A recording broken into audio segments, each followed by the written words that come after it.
welcome back to the No.1 Properties YouTube channel, where we talk about all things from how to sell your house quickly, how to sell to a professional cash buyer, and so much more. Here you'll find videos that are instructional, useful, and really helpful when it comes to navigating the ever-changing property market. Today we're going to talk about why house sales take so long, so if you're ready, let's get to it.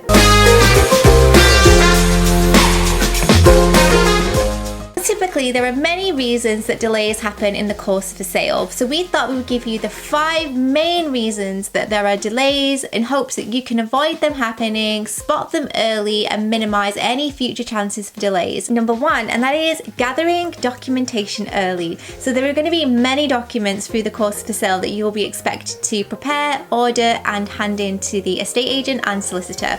We would always suggest you having a chat with your conveyancing team, finding out all the documents that you need ahead of time so no delays are to be caused. So typically, any information that you would need are in the fixture and fittings protocol, which your solicitor should have access to. Typical documents that they can request are certificates for doors and windows, building control completion certificates for any work that's been carried out on the property, any electrical and gas inspection certificates, damp-proof courses that the property may have had, or any insurance policies in place that have been provided by a supplier of work that you've had done. For example, any roof work that you've had done might actually be insured by the supplier for a certain length of time.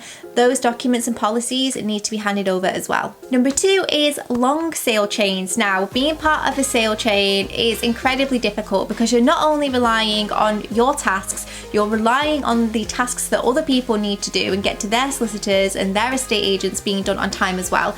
And you cannot account for that, you cannot guarantee it, which is unfortunately one of the reasons why house sales fall through, because there's often a break in the chain. But what you can do is you can dig for information on which offer that you've been given is going to be the most proceedable. So we would check the details of the chain that they're in, the type of buyer that they are, if they have any time restrictions. And a good rule of thumb to adopt is the longer the chain, the more opportunity there is for delays and the longer things might take.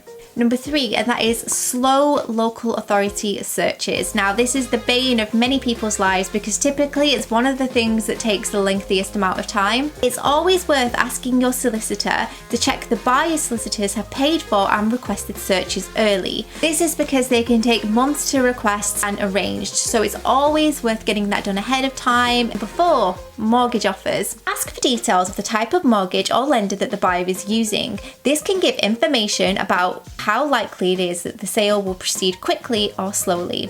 It's always worth, if you have a broker friend who can check which lenders and mortgage providers are typically working quite slow at the moment. So generally, when it comes to high street lenders and banks, they tend to be quite speedy and quite quick, especially if the buyer has a 20% plus deposit.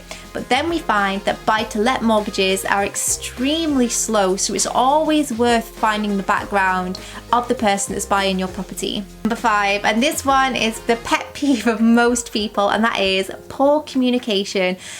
Poor communication is something I feel like we could do a whole separate video on, because there are so many areas in the part of a sale where poor communication can cause issues. But don't be discouraged or reluctant to contact your solicitors and estate agent via email or phone on a regular basis to have updates, to check that everyone is doing what they should be doing and all documents have been received that they've requested and any correspondence that you've sent over has been received. They're used to it, they expect it. Don't worry about frustrating and annoying them. At the end of the day, sometimes they do need a little nudge in the right direction to get things running on time.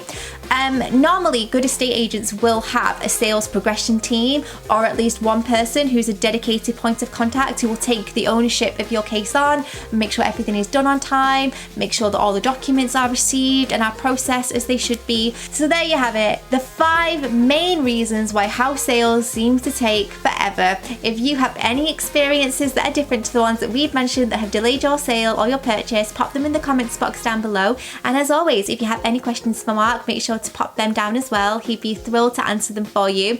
If you do want to skip the pressure, the hassle of an open market sale, consider selling to a professional cash buyer like No.1 Properties. Not only do we have glowing independent reviews on Facebook and Google, but we can offer you a fair, guaranteed cash offer for the property regardless of its condition and circumstances. If you're in South Wales, check out our free valuation form, which is linked in the description. But thank you so much for watching, and we'll see you in our next one.